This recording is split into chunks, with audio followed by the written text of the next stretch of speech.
looks gorgeous there. Oh, it's so pretty. And we actually had a thunderstorm earlier today, so I'm happy. This is like blissful weather. Ask if you guys got rain. I mean, it was pouring here a while ago, but I guess Yeah, we did. We got, I mean, a little bit. We haven't got a lot, and we kind of need it this year because it's been dry, but at least a little bit was nice. yeah. Where are you now?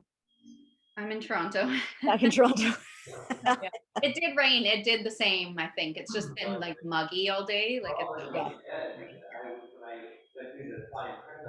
Yeah, it's pretty muggy here too. Betsy, how'd it work out with your hand stiffness?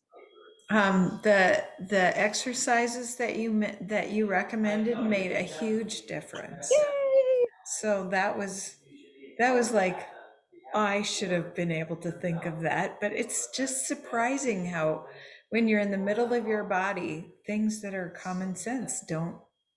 Oh my God. You know what? When I'm in the middle of my body, things that are common sense don't occur to me either, right? If I'm talking to somebody about like their stuff, so easy. If it's my stuff, forget it. Huh. Yeah. So if you guys see me doing stupid stuff with my own health, remind me because I need it. It happens. Or we'll just be saying, well, Dr. Amy does this. I think it Yeah. probably means it's good. No, don't do that. No, I mean, it's just the stupidest thing, like especially if something is, acute or new. It like even for me, in spite of the fact that this is my career, you don't always think of the obvious options, right? And so like I have actually, it's bad enough that I've gone to the point of like, oh, okay, wait, I remember the client that had this. What did I tell them? Right? And like look through the chart. It's so dumb. Oh well. That's literally all my questions when I go over them before I talk to you. I have the realization where I'm like, oh my God, I know the answer. And it's a year of this. And I didn't realize it. Like, it's just so stupid. I've just gone through a year of You hell. know what? That's the way it goes. That's the way it goes. It really helps to have a sounding board. And for me too, right? Like, it just helps to have somebody to bounce this stuff off of. For sure. Yeah, or that symptom tracker that says, last time you did this, you helped it with X. Well, try that again. Symptom trackers, freaking, it's a miracle. Like for me, symptom trackers have been such a life-changing thing, right? Because suddenly all of these random, like I have all these symptoms and I don't know what's going on. It suddenly forms into this pattern where you're like, oh, I do know what's going on. I've seen this. Yeah. Yeah, I love symptom trackers. Okay. So did anybody bring questions? Who wants to go first? Go ahead. Go for it. I always have like 1 million, so I just try and hold back because I could go for 6 hours. Don't hold back. Like we're all here anyway. We might as well talk about it. Okay, so my first question is this moment where I'm like, oh my God, I'm an idiot. So I mean, I'm just gonna ask you the original question in case I'm wrong. Totally do it. So I am back on well, basically I've been on the methylfolate methylcobalamin and the B minus for a month now, and a whole bunch of other stuff, some of it which is repetitive. And all of a sudden I'm back to July, August, September, October, where I was like going insane. Okay. And I'm like, it's happening again. And so I have symptom trackers back to July. Okay. And I'm like, it has to be, I went through all of my supplements from my nutritionist because she was like, don't look at this, don't watch Health Summits, just do what I say. Right. So she had me on, before I even got my oat test, she had me on 500 micrograms of liposomal B12, methyl B12. Okay. And Canadian bitters, which I was taking for stomach acid. Right. Which I'm back on right now because I'm on tincture. And then she switched me to what I thought she said, I'll take you off B12 and put you on B6. So I was on NFH B6 SAP, which has 400 micrograms of methylfolate. And I didn't know what this was at the time. And it has cobalamin, but it's lower. And this is when I just went like, bonkers.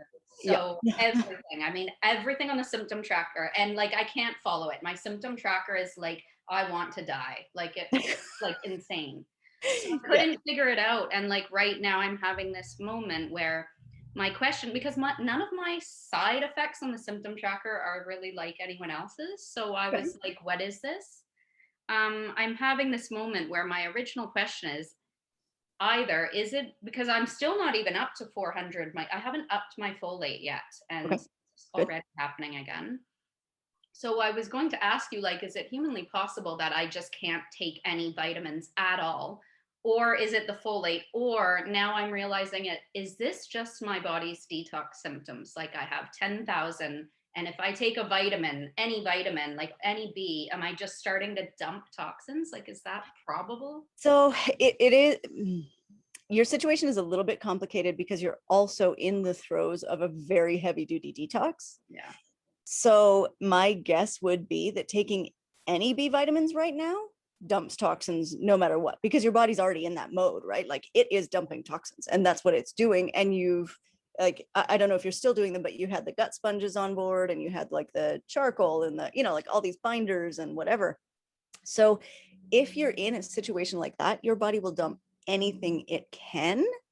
But I also think you're very sensitive to the B vitamins, right? Like if you had this situation before when you had, excuse me, methyl B12 and also the methylfolate, then it could be that we need to back those off for a while, right? Like, yeah, and it's interesting because when I look at the B6 sap and versus the B minus, like Ben Lynch's has very few things in it, and the B6 sap had everything you could imagine. Every B vitamin at very high doses. So she whacked me on like a whole lot of stuff. And then I said this, I said like, something's not something's broken in the detox pathway. Like can I go on binders? Should I do, like, you have to help me. And she was like, no, just keep going. So I'm glad I'm not talking now. I'm like with you, I'm like, okay, she was crazy like that. I shouldn't have listened to her. Well, I mean, she just, you know, like the end result of detox is really good. But if the getting there is intolerable, then that doesn't work for most people, you know, like, and I have seen some people power through detox and like literally go to hell in a handbasket for, you know, 6 months and then come out of it on the other side and be like, oh, that was totally worth it. For most people, that's not really an option, right? Like where they just quit their lives, focus on detox completely, and that's all they do. And they feel miserable that entire time. And you know what I mean? Like it just doesn't, it's possible. I just don't like that option, right? Like it's scary. It's scary for a lot of people, and especially with MTHFR, because for a lot of people that puts them in a very bad mental health place, right? And so it can get a little dangerous, like not just difficult, but dangerous. And then also if detox is really blocked somewhere, then it can also be dangerous in that sense, right? Because you're shoving those toxins anywhere you can to try and keep them out of like your brain and vital tissues. I guess I'm assuming that everything was recirculating because I wasn't on a binder and I like begged her to start coffee enemas, which, sorry guys, which I've been doing since October. And after that, like I had some traumatizing stuff happening there. Right. So, okay, because I'm just considering I'm supposed to up my methylfolate, which I was only going to, I mean, I'm still at 200, I'm still at a quarter tablet. So you think I should stay? No, don't up anything. Yeah. If you're starting to feel skitsy, don't up. Like just do not up. If anything, down, right? Like the thing is, it's like, if these are my detox symptoms, they're going to happen, right? So I thought, okay, if this is me detoxing, they're going to happen, but they need to happen in a way that is controlled and workable so that you're actually eliminating those toxins and not just recirculating, right? And doing damage. And usually if you're feeling crap, it's because you're recirculating and doing damage. So we don't want that. Yeah. Where were you a year ago? I mean, there's sorry. That's so helpful. Yeah, of course. At $25,000 I've spent this year, and this is free. I mean, you have more value to me than 25 grams. So wowza. So much. Yeah. Thank you. I'll let somebody else go so that I know. Yeah, who else has a question?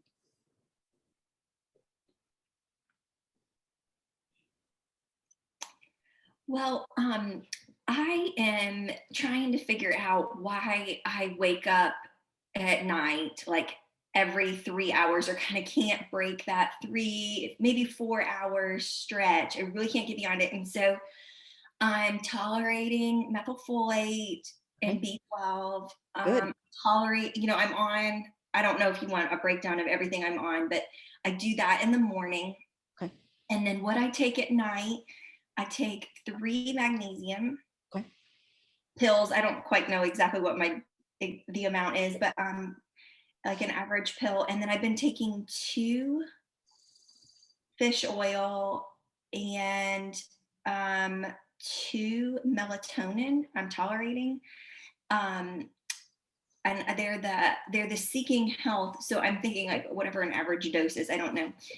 But I'm not really noticing a sleep difference. So, and I have such a long history of sleep too. yeah, how long has this been happening? I've struggled with sleep issues kind of for 12 years. It's looked different in that time, but that's my number one symptom. Okay. That's my biggest issue with MTHFR. But now granted, one thing I do wrong is I have my phone in bed with me. Okay. And so because sometimes if I'm up for 2 hours in the night, I'll put on a podcast and that'll like put me back to bed. Yeah. Okay. Okay. So I'm just trying to figure out why I can't stretch, and it's almost like I wake up every sleep cycle. Like sometimes I'll work out. I work out every day. I'm eating right. I'm eating, I don't have folic acid, and I'm eating my clothes. I don't measure it, but I'm getting folate every day. Good. And doing all my supplements every day. Like I'm being consistent in those areas. I just can't figure out if I need, I don't know. I just want to hear your thoughts. Yeah. So how long have you been in the 3 to 4 hour cycle? Like where that's the pattern? Longer than I can remember. Okay. Like a real long time. And I thought melatonin might help with that. I guess I don't notice that it does. Okay. Did it start with a kiddo? Sometimes that happens. I mean, my youngest is 14. So my sleep issue started when she was 2, when my youngest was 2, and it started through trauma. Okay. Like, trauma triggered my sleep issues. Okay. So I've battled it ever since, off and on. Yeah, that's really difficult. How's your daytime energy? Not great. Sure. And I have to lay down every afternoon. Okay. I don't always fall asleep, but I always lay down. I don't have great energy. Okay.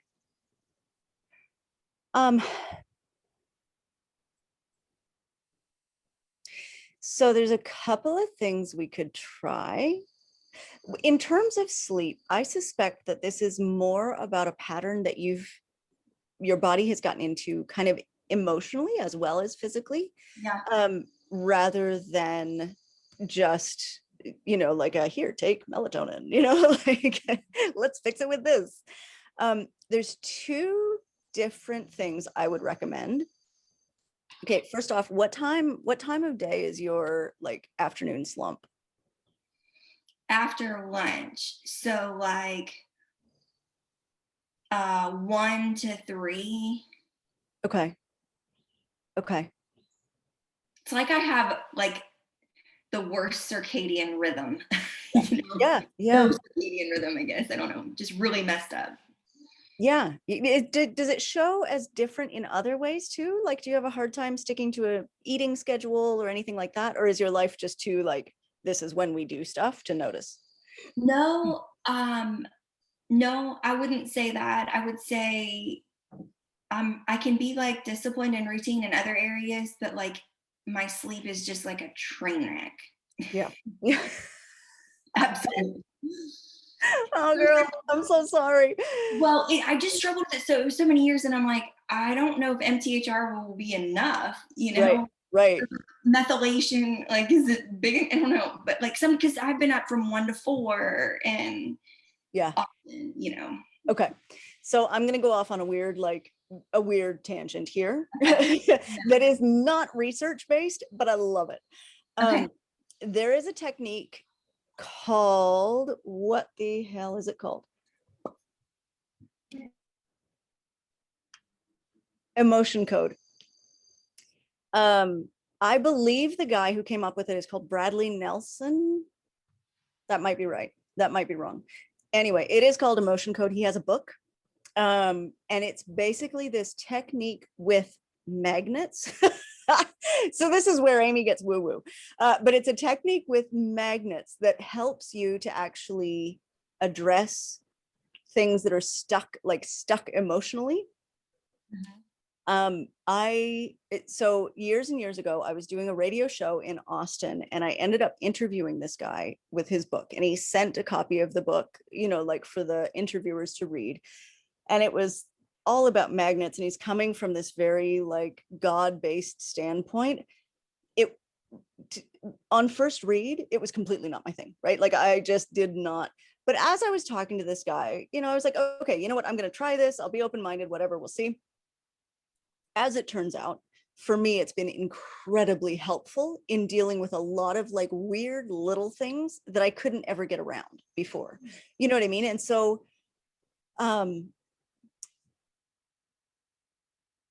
it's a really strange technique, but basically you ask your body to help you understand if there's a trapped emotion that's leading to some health issue. And then using a magnet, you can clear it. And I have literally hundreds of these things that I've cleared over the years since then. And it's been probably 8 years, maybe. I interviewed him reasonably close to the time when the book came out. And it's been a really incredible technique. I actually had the opportunity to interview him again several years later because he was coming out with a new book. And I went on this whole huge, thank you for this. You know what I mean? I was super skeptical the first time I talked to you and whatever, but I've been using your book since then. And for me, it's been incredibly helpful. It's something you can do at home, literally with a refrigerator magnet.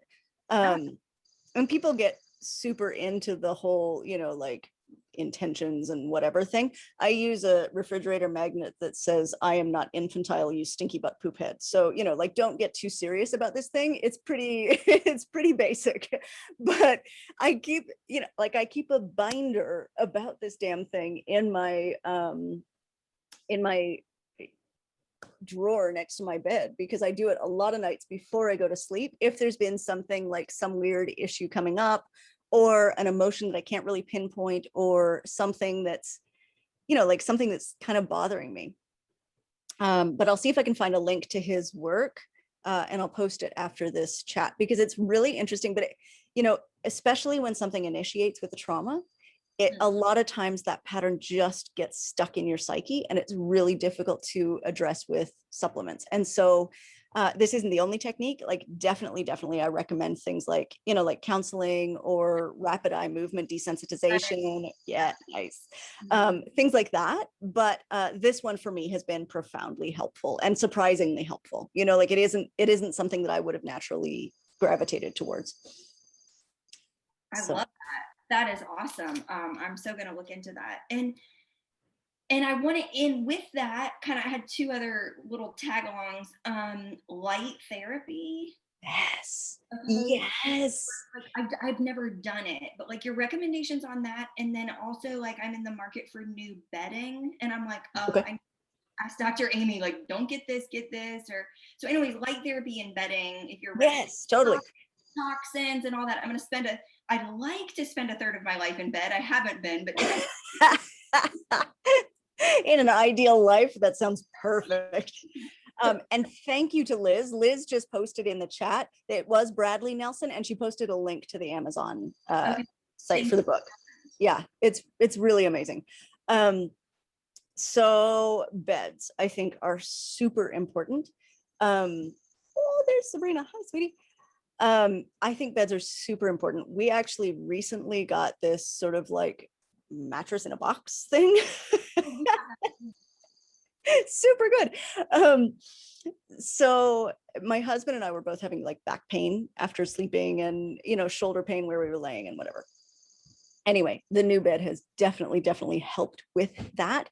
I tend to recommend not the spring mattresses, but more of either a latex or a, I can't remember what they call them, but it's like a down fill mattress. Simply because the spring mattresses, you know, I think we're very much more sensitive to, I would say, electrical influences in our environment. Like, and I don't mean, you know, electricity in the walls and things like that, but I do think that when we sleep, our body has a rhythm that relies on natural materials, you know, like more things that we would be exposed to in nature. And I try to keep our sleep environment as natural as we can. I love natural latex mattresses. They're expensive and they're reasonably hard to find. I compromised with like ours is not 100% organic, but it's local to my country, right? Locally crafted to my country, using really high quality ingredients. And they've skipped a lot of like the flame retardants, and they've got a lot of safety data about the flame retardants that are used, because unfortunately those are mandatory.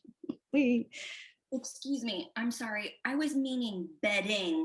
I like sheets and things. and things like that. Yeah. If you had an opinion on that, like goose down or don't go goose down or go feather bed, or We're feather bed and goose down. Yeah, we are. I think though that's personal, because you know, feathers do have an allergy potential, and so you've got to be really careful and make sure that nobody in your family is going to react to feathers prior to investing, because it is kind of an expensive, you know, it's an expensive journey if you want to get feather.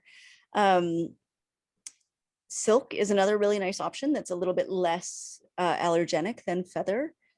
But I do try to stick to natural materials. I actually really recommend wool as well, but again, there's allergy options or allergy issues for some people. oh, that's good to know. But yeah, natural materials, right? Like what we're looking at is as natural as possible. And things like cotton sheets or silk sheets, or, you know, natural material of your choice. Bamboo, I love, but it tends to hold heat a little bit better. So if you're in a warmer climate, they can be a little bit tricky. That's so helpful. Okay. Thank you so much. And then light therapy, did you have a... Oh, light therapy. Okay. Yeah, help me. Yeah, so there's two different things we're talking about here. Light therapy that would first come to mind for you for sleep issues would be like a full spectrum light box or something like that, where it's mimicking sunlight exposure. Even better than that is actual sunlight exposure, right? Like at least 15 minutes as early in the day as you can make it. But that always depends on climate, right? Like for people living in Seattle, sunlight exposure is going to be a little bit more unreliable than, and likewise, you know, Canada in the winter, we get sunlight, but not always when we want it. So, so yeah, light therapy boxes that are like the full spectrum lights and as many lumens as you can find. They can get a little bit expensive on the upper end, but really truly that full spectrum light is so important. And actually in tonight's lecture, we'll be talking about how much influence full spectrum light has over both neurotransmitters and circadian rhythm. So Wow. yeah, it's huge. And as early in the day as you can get it, right? Like if that can be one of the first things you do when you wake up, perfect. Because then it's, you know, it's setting your internal clock. It's setting that rhythm. That's so good. Thank you so much. My pleasure. So much. My pleasure. The other thing that's kind of hard to hear, but sometimes for adults, napping in the day is actually counterproductive. It just depends. It just depends. But if you start using a light box really regularly, it might be a good idea to set aside 2 weeks when your schedule is a little bit lighter and just try going without the nap and doing an additional light session during that time and see if you can kind of shift that rhythm so that you're getting into a deeper sleep at night. But I do want you to, when you're using the light box, be very, very careful about light at night, light in your room at night. So truly try to get rid of all light sources, right? Like, and that includes the phone screen, that includes any little LEDs, anything like that. Just give it a try and see if it helps. It might not, but 2 weeks will tell you if you're on the right track or not. That's so good. Thank you. Sure. Anybody else bring questions? Well, I did.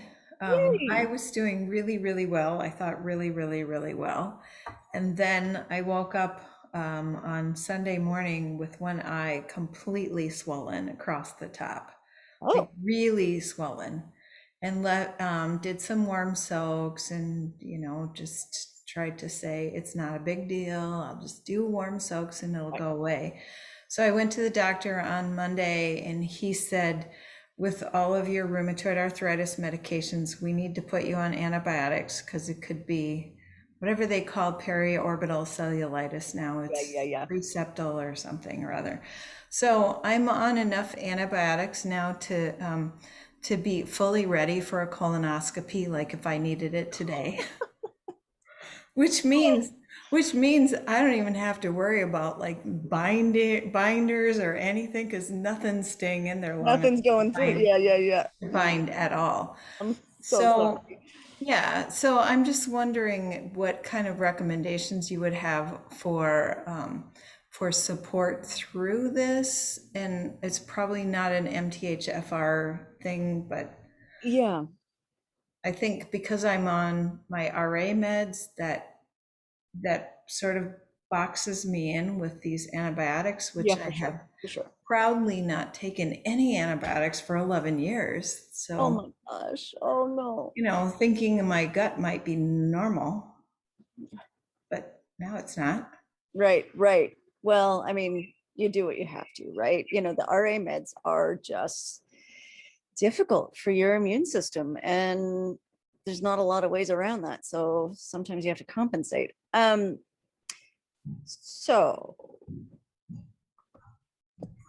in terms of trying to keep things in your digestive tract a little bit longer, is that Well, I think I'm not necessarily all that concerned about the next couple of days. I'm really more concerned about my health overall and okay?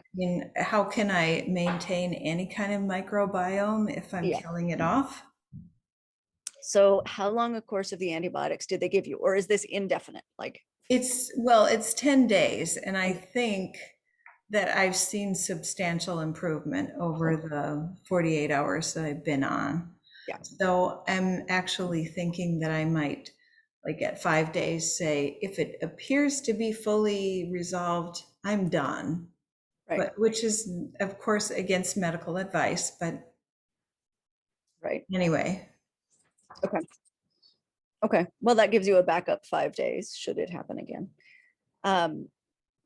Okay. So I would say, antibiotics are a part of modern life. It is something that our body can compensate for, but we've got to put those cultures back in, right? In a situation like this, where it sounds like your gut was pretty healthy going into this, like you weren't very concerned about it. Right. Okay. Yeah.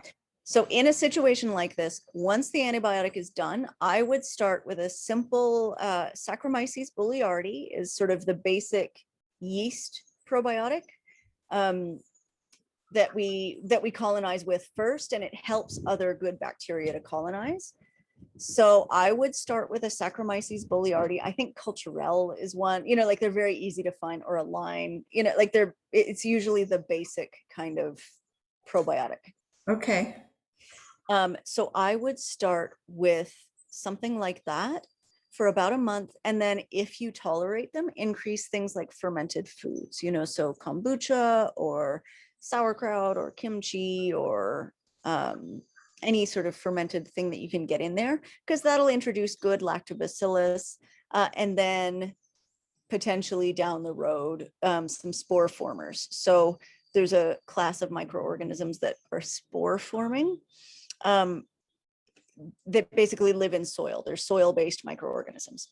The other good option there if you have a local organic farm that you trust, just eat their veggies unwashed. That gives you great spore formers. Okay. Yeah, I mean, as long as you trust that they're not, you know, like if they're local and organic, they've got good soil microorganisms that are going to come with their vegetables. So just, you know, eat your carrots without washing them. Okay. That's wild, but I could I do know. that. You know, my grandfather insisted that you got to eat a peck of dirt before you die. And I'm kind of, you know, I think it's actually beneficial. Like, eat your dirt. Just make sure it's good dirt. All righty. Yeah, so there's that. But yeah, start with that Saccharomyces boulardii because it kind of sets the framework for other bacteria to colonize. And then from there, good food sources. Okay. Okay. Well, thank you. Yeah, absolutely. Absolutely. Who else? Or do you have another question, Betsy? No, That's good. Okay. Anybody else bring questions? I did. I jumped in late. Sorry about that. But No worries. kids' first day home for our summer break, so it's a little crazy. Oh my God, already. Holy moly. I know, right? I'm not ready for it, but it's happening. Anyway, I did have a question for you. I haven't started taking the B minus yet. I actually just ordered that. And then I was looking through my medicine cabinet and realized that I have this that was prescribed me, I don't know when, like not too, okay, 2016, I guess is what it says. It says vitamin B6, 25 milligrams. I'm guessing, is that just, do you think it would be something I could use as like instead of the B minus, or if it's just B6, I want you to have a little bit broader base of B vitamins before we get started, because B6 by itself is good, but not enough. I think we'll need a little bit more. Okay. What so the actual B minus combo from Seeking Health has all the other stuff that I should be having with it. Yeah, yeah. The only thing it's lacking is any folate and any like methylated anything, right? So it's basically just a good starter foundational step that gives you all of the cofactors. Like, you really need riboflavin. It's especially important for the MTHFR enzyme specifically. But it gives you the rest of them too, so that you're getting kind of the whole picture.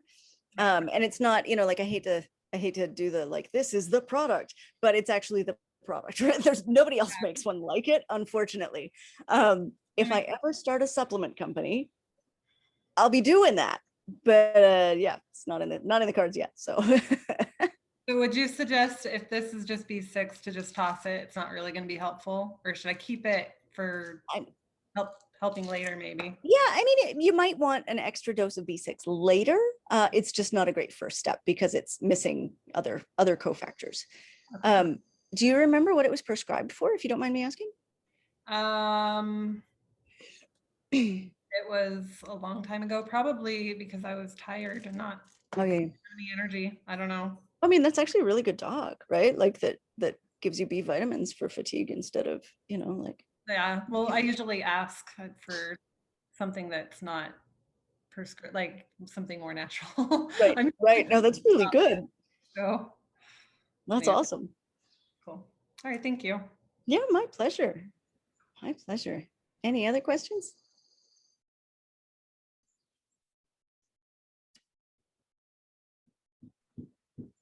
I mean, I have more, but I wanted to hit me with them. Hit me with them. We're here. Okay. Well, I never really know what we're going to talk about in the lecture. So like, let me know if this is going to be covered. Okay. I guess I've just been trying to go through stuff and figure out like how I'm so toxic. And so I don't know if you've ever seen like or done Genetic Genie. They give you like one whole tab on drug responses.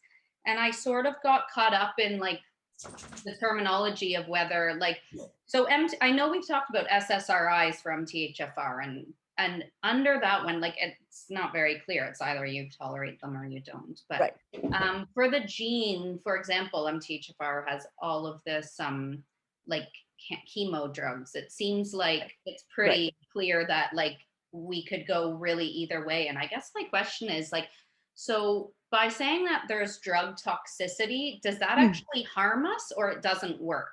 Like, I guess I'm. It depends on the drug. It depends on the drug. So like you use the chemotherapy example. So like 5-fluorouracil for MTHFR folks, which is a chemotherapeutic agent. For us, that one has a higher potential for actually harm, right? So toxicity and side effects. But then there's others that actually work better in us, and they're more likely to actually be effective for folks with the MTHFR, issue. So it really depends very much on the particular drug. Okay. With SSRIs, I think it depends more on your basic state.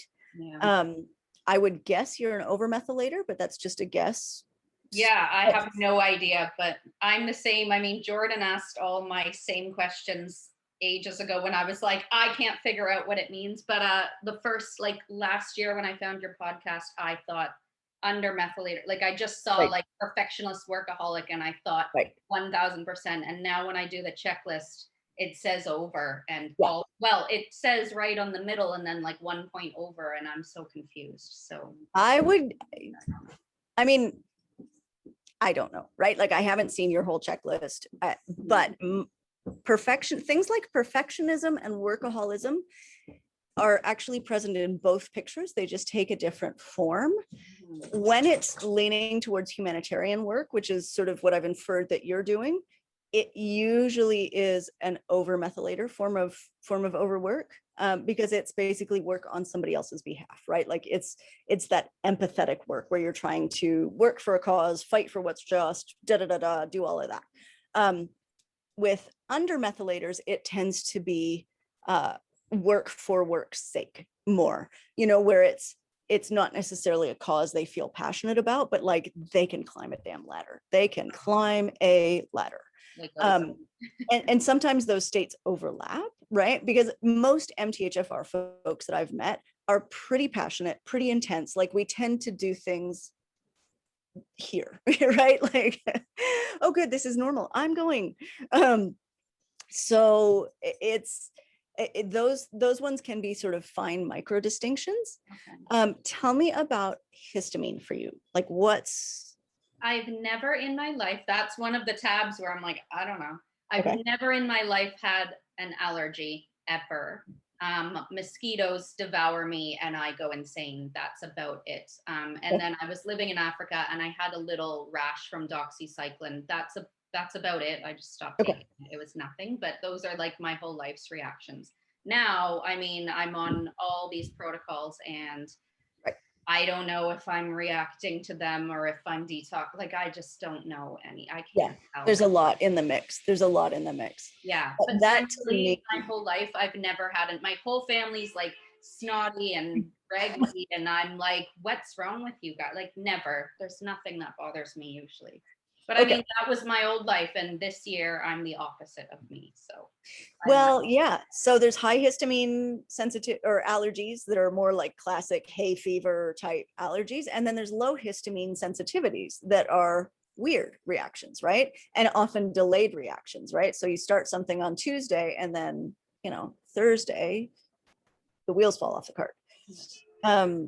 Or long-term reactions, right? So like right now I'm having like low histamine allergy season, right? Which is nothing to do with allergies themselves, but pollen is so high that I'm like, like pollen feeling in my throat, and like I wake up a little bit like groggy and kind of headachy, but that's not an allergy, right?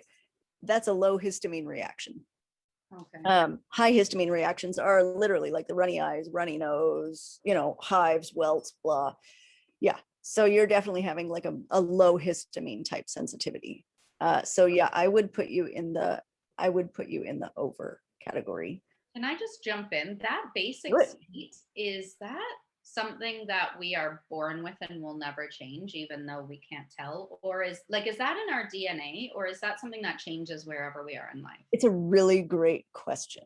I tend to believe that it's the physical expression of our genes, right? So we all probably have reasonably similar genetic states, but the way they express, just according to how we've been raised, how we've been nurtured, our life experiences, is probably very different. So I think this is like the phenotypic expression of our genotypic state. I have seen very few people who switch from one state to another. So usually it's just like the background. This is sort of how your body shows stuff, right?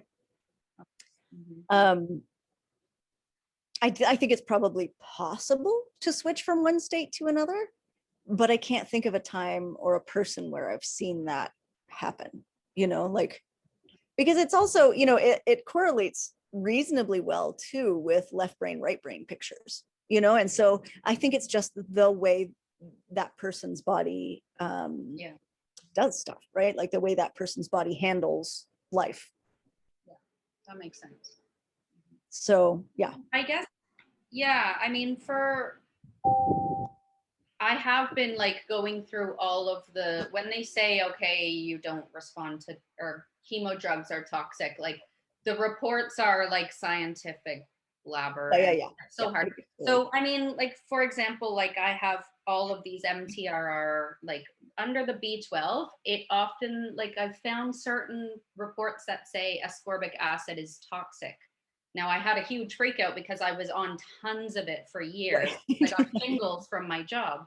And then then I thought it was turning to oxalates, and that was all my problem. So like, I guess I'm trying to think, like, was that toxic to me, like stuck in my body, or was it just bad for me and causing my immune system, or does it just not work for me? So I guess there's no way to really answer that, is there? Like I have there's not a great way to answer that. I would say probably it's less effective for you, right? Like, but I doubt it's actually toxic per se.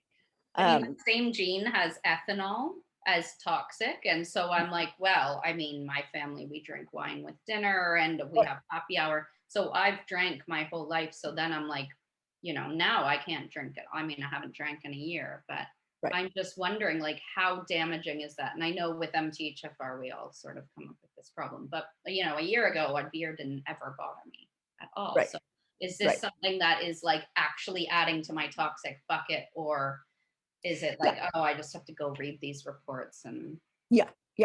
No, I would say it's actually, so maybe not the ascorbic acid, but like ethanol adds to the toxic bucket, right? So what you're having now, like your bucket is full. And so anything that triggers symptoms right now is just a little more in that bucket, right?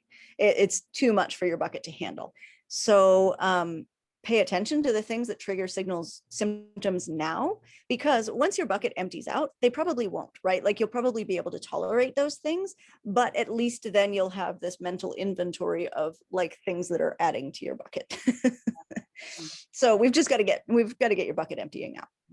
Yeah, I'm just wondering how bad should I, because I'm trying not to obsess about things, but then, I have all these tinctures and they're ethanol based, and I'm like, should I how bad should I freak out, because the medicine I need, but. Yeah.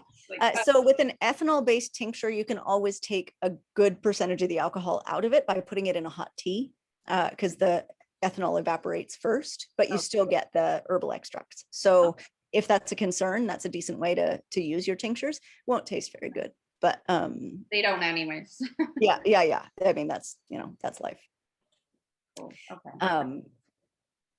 There's also lots of tinctures that you can find in like a glycerin base, but yeah, I mean, the ethanol based are easier to find. So yeah, put them in a hot tea and that'll burn off some of the alcohol. Mm-hmm. But you were mentioning specifically about SSRIs. So my gut feeling, if you are actually an over methylator, SSRIs will probably not ever work very well for you. I'm not interested in them, although if I went to a doctor, that's what they would put me on. Yeah. I know that. It's just the only sort of thing that MTHFR blatantly says, okay, there's, SSRIs is one drug where they say, okay, there's definite reports, and the rest of them are all over the map, Sometimes I find things that say you're susceptible to candida, and then the study is, 4 people in the Netherlands had it. Yeah, exactly. Like, that's not a very good study. It's just so overwhelming, Okay. I know, I get it. Yeah. I mean, the problem is I have to stop going through my genes, but I keep getting all these DNA reports, and it's like, oh my God, there's more. There's more. More info. Too much information is my problem. But. Yeah, no, I get that. I get that. Yeah, I would simplify wherever you can, right? And pare it down to the things, it's pare it down to things that you feel like are actually making a difference. Mhm. And a lot of the other stuff is just stressful for your body, honestly, right? Because it's asking your body to do more things. So, Yeah. and I know that's not always easy, but Yeah. give it Wow. Not for me, but for normal people. Okay. I mean, I won't ask you another one in case anyone else needs to jump in. Does anybody else have a question? At some point, should we switch methylfolate to a different time of day, or like, is there a time when you do twice a day, or should it always be in the morning? How do you kind of know?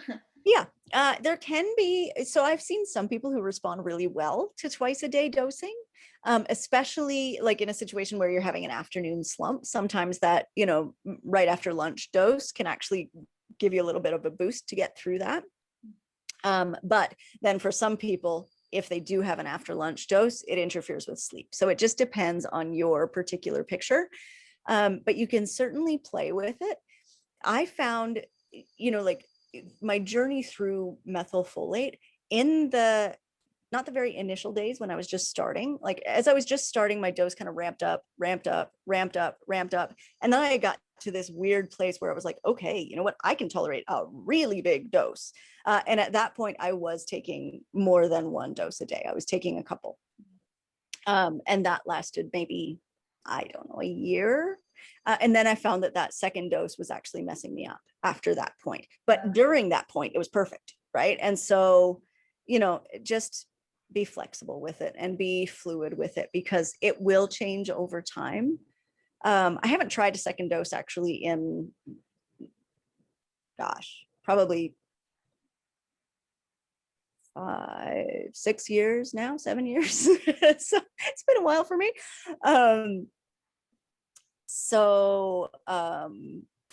Yeah, but I don't really, I'm right now, I'm not having any symptoms that would lead me to believe that I need one. So, yeah, just play with it, be flexible and see what works for you. There's no easy answer on like, yes, that's totally a thing, or no, it's going to be awful, right? It could go either way, but there may be a point where it's clear that just, like getting it all in one dose is not the right option for you. That's good to know. And then again, can you remind me your recommendations? Like say I go up a half a pill at a time, Mhm. And I'm tolerating, like how many days or how often can I go to increase, or I'd give it at least 2 weeks between changes and a little bit more if you're having some ups and downs, right? Like just go slow. Don't try to push it because there's no advantage to doing it any faster, right? It just doesn't help, right? Because a lot of times, you get to a point where you've been taking something for 3 days and then all of a sudden it's like, oh, okay, too much, So yeah, give it a couple of weeks and make sure that your body's stable before you try and increase. so good. Thank you. Yeah, of course. My pleasure. Anybody else have a question? I could ask one more if we have time. Yeah, do it. We've got time. Always. I kind of think I know the answer to this one because I've asked you something similar with folate, but I guess like I'm just going over old stuff because my brain isn't really working. Ben Lynch, like whenever he talks about MTHFR, it's like high homocysteine and high B12.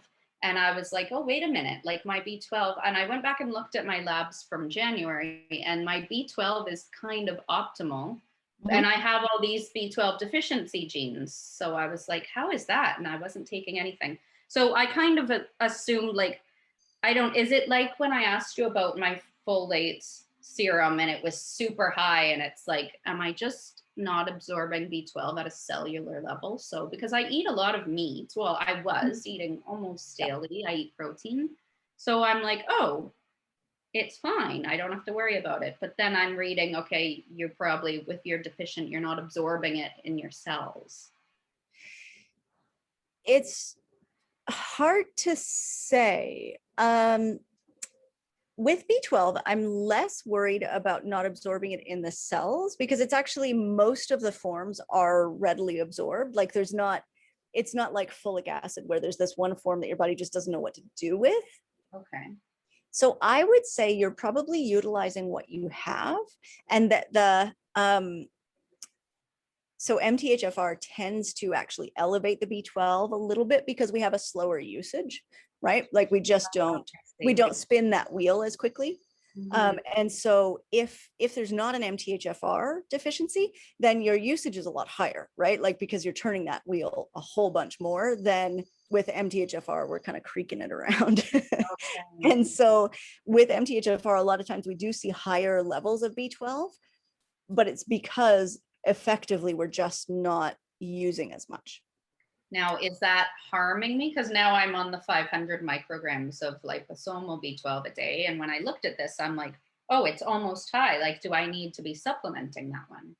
Like you might not be. Yeah, you might not need to be supplementing that one right now. And that might be what's making you a little bit like, because if you've already got adequate levels, then extra is just extra, right? So either your body has to eliminate it, and it is water soluble, so it can be eliminated. So either your body has to eliminate it or it has to deal with that like extra stimulation.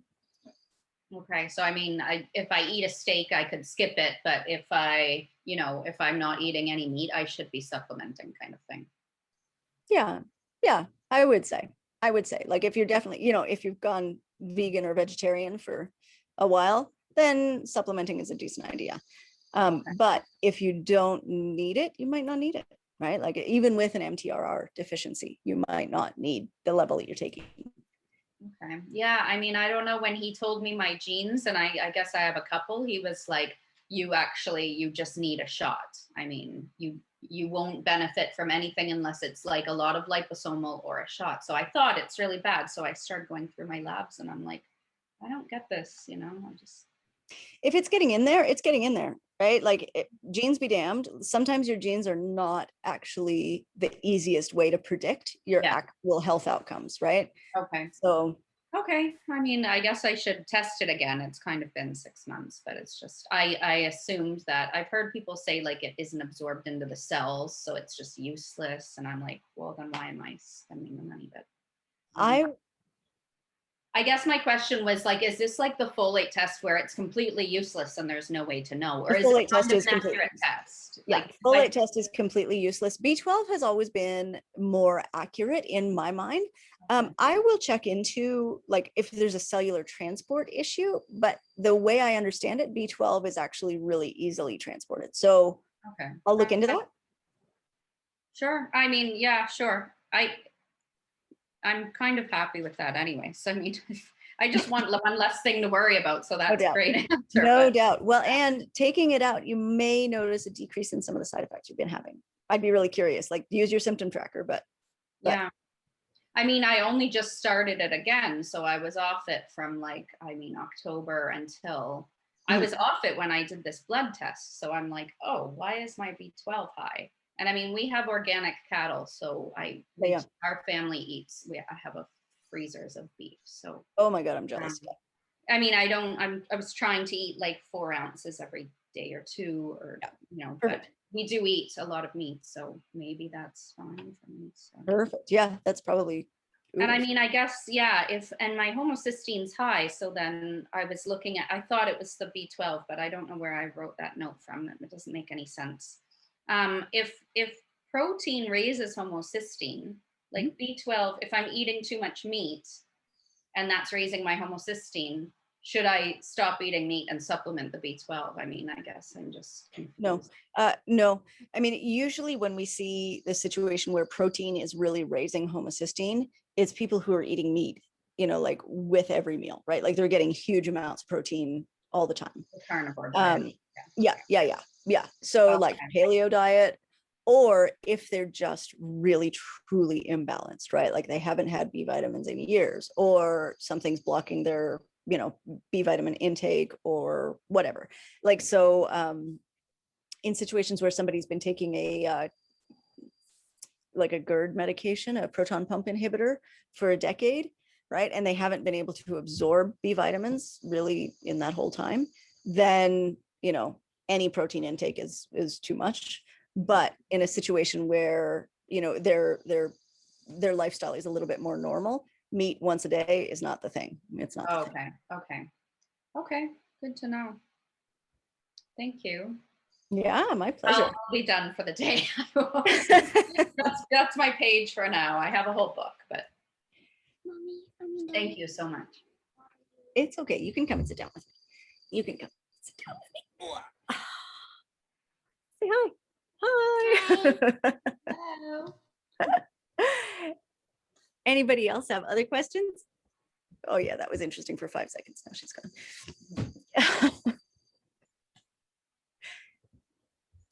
No other questions? No? Well, thanks guys. Thanks for being here. Thank you. And yeah, my pleasure. And tonight we are talking about neurotransmitters. So should be good. Very good. So yeah. Thanks. Okay, guys. Thank you so much. Thanks, Amy. Bye. Thank you. Thanks. Thank you. Pleasure. Good to see you guys. Bye.